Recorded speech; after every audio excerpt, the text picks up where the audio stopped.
Leader Christine Milne and the party's Queensland representatives have been holding a media conference in Brisbane.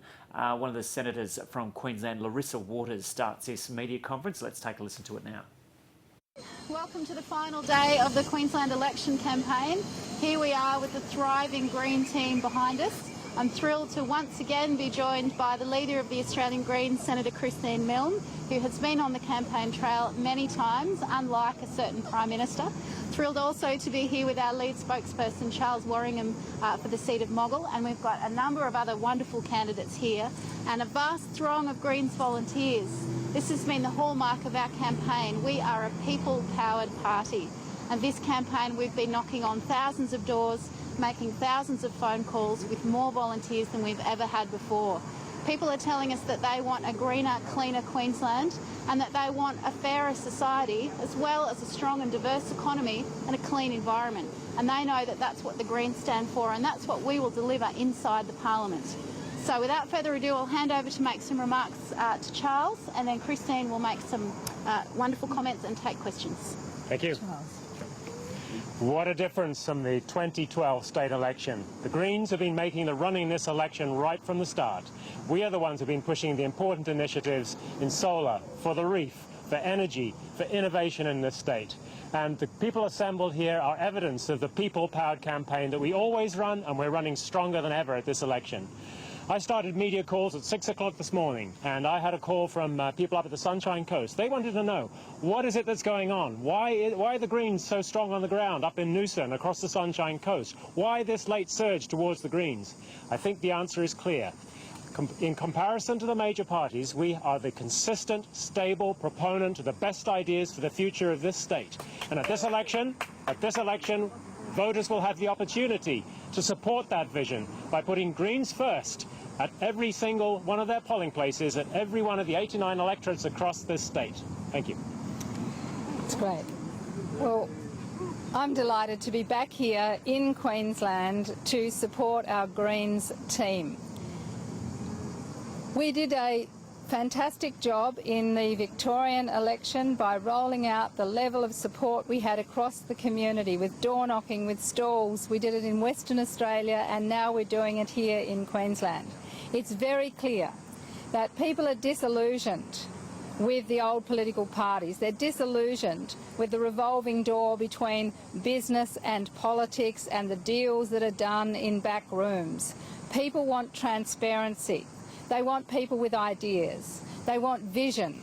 And that's why the idea that Queensland can have a world-class public transport system actually resonates with people. I was up in Townsville for the solar forum there last week. People get it. This is the Sunshine State. This should be solar all the way. We should be having a wonderful surge in investment in clean energy in Queensland. But instead of that, if you vote Liberal, if you vote Labor in this state, you are going to get more pollution from coal. You're going to get more coal mines, more coal exports, more damage to the Great Barrier Reef. That's the great thing about this election in Queensland. Every single Queenslander, no matter where you live in this state, you can vote for clean energy, for a world-class public transport system, for transparency, for keeping assets in public hands. Nobody anywhere else in the country can understand how a Premier could possibly get away with standing with a coal mining company and saying he would sell public assets in order to put the money into a coal infrastructure project which can't attract private sector finance. How crazy is that? Tony Abbott has stayed away from Queensland because Campbell Newman hasn't wanted him here. He's toxic in Queensland. He's toxic everywhere in the country. Right now he's standing up saying Campbell Newman has run his own race. Yes, he has. And let's hope that race runs him right out of Ashgrove, right out of Queensland. That's what the Greens have been working for, a positive vision for the state, getting rid of the selfishness, getting rid of the dodgy deals, getting rid of the privatisation agenda and going back to a situation where you say the people should be determining what they want for their state, and they want solar, they want public transport, they want transparency, and the Greens are here to offer it to them. We'll take questions. Senator Milne, there's been some criticism that there are candidates living in Brisbane who are running for seats which represent constituents in Mount Isa. Is it appropriate that you've got candidates who haven't been to those areas for sometimes more than a year? And if those people did win those seats, if they did, would you expect them to move to those elections? Well, the Greens have got great candidates right across the state, and it's really important that every Queenslander is given the opportunity to vote for the Great Barrier Reef, for a solar future, for a world-class transport system, and that's why people have put up their hand for election. That is something that happens right across the country, and of course, if someone was elected, they would live in their electorate. But the point here is Queenslanders have to be given that opportunity. You would be completely disenfranchised as a Queenslander committed to acting on global warming, stopping pollution, if in your electorate you had only candidates who supported more pollution from coal mines, more coal ports, more destruction of the reef, more coal seam gas. You'd be disenfranchised. The Greens are saying every Queenslander has got that chance, and with optional preferential, they can vote for the Greens, send a strong message to both the old parties that that is not the future that they want for Queensland. They want a clean future, and if the Green is not elected, then the vote passes on in full to whoever the second choice is. That's the beauty of optional preferential. That's why the Greens are giving this opportunity to all Queenslanders. In the seat of Ashgrove, will Greens preferences flow to Kate Jones, saying satisfied that her policies line up with the Greens' priorities? The Greens the way that the Greens do preferences is for the local groups to decide. And in the seat of Ashgrove, the Greens decided to preference the Labor Party to run Campbell Newman out of Ashgrove, out of Queensland. The Greens are absolutely committed to getting rid of Campbell Newman. And let me say, if Campbell Newman goes on a plan B to drive another Liberal out of a safe Liberal seat so that he can get back in, he will incur the wrath of Queenslanders, because it is very clear Campbell Newman is on the nose. People want democracy and transparency. They don't want their assets sold off, and they don't want dodgy deals behind the scenes, and they certainly don't want a Premier running around selling off public assets and giving the money to private coal moguls from other countries. That just isn't the deal that people like in Australia. So Campbell Newman should be honest with the people of Queensland. He should be ruling out right now.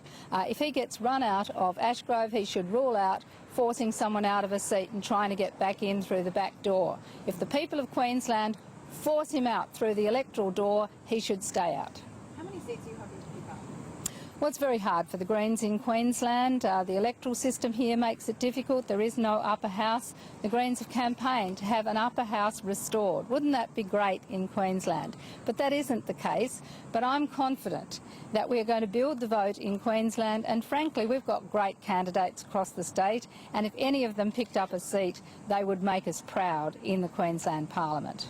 If one of those candidates were elected, would they be blocking the leasing of assets? Would that line of money would block the leasing? The Greens are totally opposed to privatisation, and this talk of leasing, trying to pretend that that isn't privatisation, is just weasel words from Campbell Newman. This is the kind of obfuscation that people can't stand.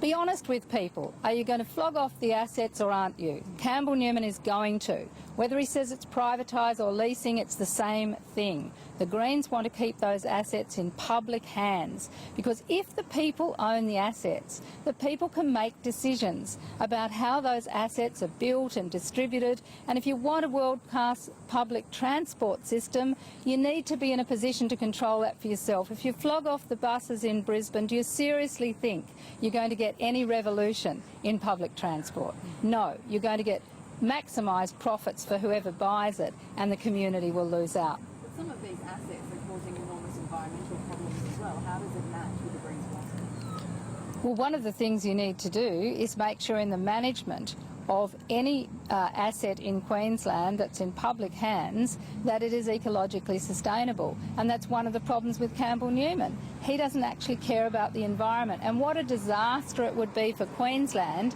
if Tony Abbott hands over the last say on all environmental approvals to Campbell Newman. Like Tony Abbott and Campbell Newman are like that. They are the best of buddies. Remember last time when Campbell ran for the first time? Tony Abbott couldn't keep quiet about how marvellous he is. The pair of them are like that. Now, if they're in sync, imagine what that disaster will continue to do to Queensland. Do you think Anastasia Palaszczuk would make a good Premier for Queensland? It's up to Queenslanders who they put in as the Premier of Queensland. I think our Greens candidates are terrific, and I'd love to see the Greens elected across Queensland.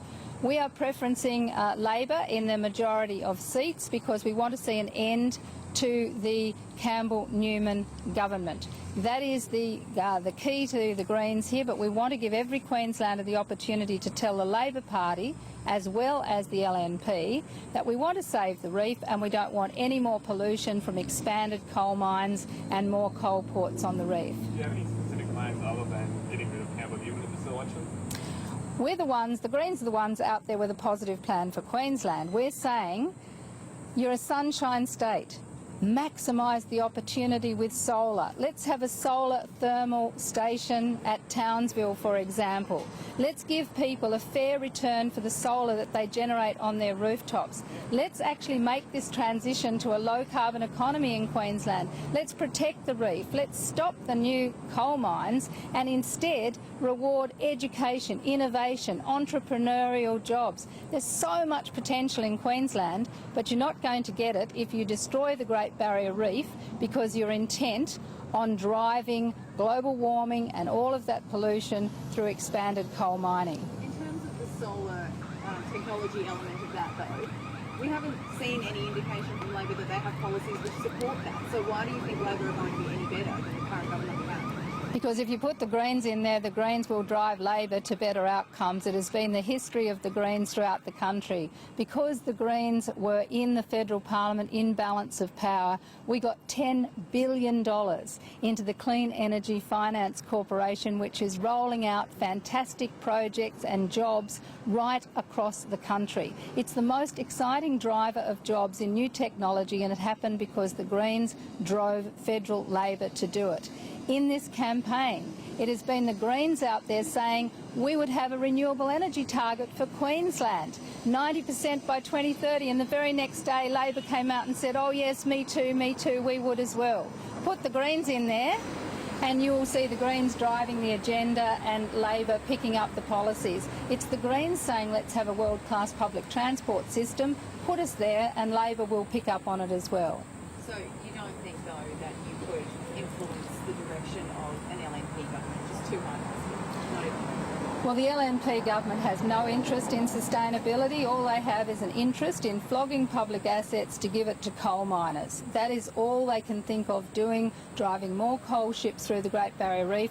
And the real threat to Queensland is if this continues, Campbell Newman and Tony Abbott will land an in danger listing on the Great Barrier Reef.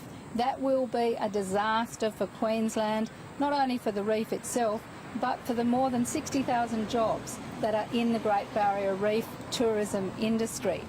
That has to be strengthened. You have to look after the reef and build the tourism industry. If Campbell Newman is re-elected and continues with more coal ports and in more coal mines, then the danger of the in danger listing becomes very real. They are real threats to real jobs. Talking up fantasy jobs in coal mines, which will be stranded assets, will actually cost real jobs, existing jobs. People who are taking home pay packets now from the reef will lose their jobs. What impact do you see the Greens realistically having in the selection in terms of preference flows and potentially in the seats? I have no doubt at all that the Greens will contribute to Campbell Newman losing the seat of Ashgrove. That will be a major contribution to the campaign, and across the state where seats change and where the drive and the swing is on, Greens will assist in removing LNP members across the state. If the Greens do get a member into Parliament, can the Greens work with the Cattle Party and the Palmer Party as well? The Greens can work with all parties across the Parliament, and we do. For example, we oppose the selling off of public assets. So too do some of the other minor parties, and we would work with them to make sure that that was an outcome. The Greens are totally committed, for example, to the protection of agricultural land and water. We don't support the free trade deals that Tony Abbott's so keen to promote that actually disadvantage Australian farmers at the expense of cheap imports, and that's the reality. And so we are there. We would work with a number of these minor parties because there are some policies with which we have a great deal in common. There are others that we oppose. But working across the parliament is what we do. The trouble for Tony Abbott and Campbell Newman is they don't know how to do it because they think they're born to rule and everybody should do as they're told. Well, democracy has it that whoever is returned by the people then has to be worked with by everybody else, because that is how a democratic system of government works. Some federal issues, Peter Credlin, should she go? Well, what an extraordinary thing that Tony Abbott won't take responsibility for the disaster in his own office and is allowing all of this criticism of his Chief of Staff. The fact of the matter is we have a government system of ministerial responsibility. People have to take responsibility. You can't flog off the criticism to your Chief of Staff. Where this is all going wrong is Rupert Murdoch. Rupert Murdoch loves the coalition. Rupert Murdoch is a big donor to the Institute of Public Affairs, which is Tony Abbott is delivering their agenda left, right and centre. Rupert Murdoch wants the coalition in power in Australia, and he's trying to pull the strings. And because he won't go after Abbott, he's going after the woman who is his Chief of Staff. It is pathetic. If Abbott is the problem, Abbott should go. Don't try and take out a senior woman. She is doing her job. It is Tony Abbott who is the failure. Well, it's interesting, isn't it, that every time you get a woman in a senior position like this, you get Rupert Murdoch et al. Going after the senior woman, and all of these backbenchers saying, oh, the problem is Peter Credlin. No, the problem is Tony Abbott. That is the problem. He is the problem. He is the Prime Minister. He is responsible. And all these other cabinet ministers who are now in the scramble, they're terrified. That's why they're saying give him 6 months, because if he goes, they go. A new leadership team means a reshuffle on the front bench, and there are people now whose fingernails are nearly pulled out of the end of their fingers. They're clinging on to those ministerial seats so hard. Do you think realistically, though, that there will be a reshuffle? Who knows what Tony Abbott will do? What I do know, though, is the Australian people are rejecting a Prime Minister who does not govern for ordinary people. He governs for the big end of town, just like Campbell Newman governs for the big end of town. They're like that. They govern for their rich mates who donate to the Liberal Party. That's who they govern for, and ordinary people are out on a limb. And here you see, all they want to do is say to the unemployed, live on nothing for 6 months. They say to the sick, you pay more. They say to students in universities, well, we're going to deregulate and we don't care what you pay in fees. But for the big end of town, they're talking about corporate tax cuts. They're saying they can't proceed with the changes that would stop tax evasion and tax minimisation.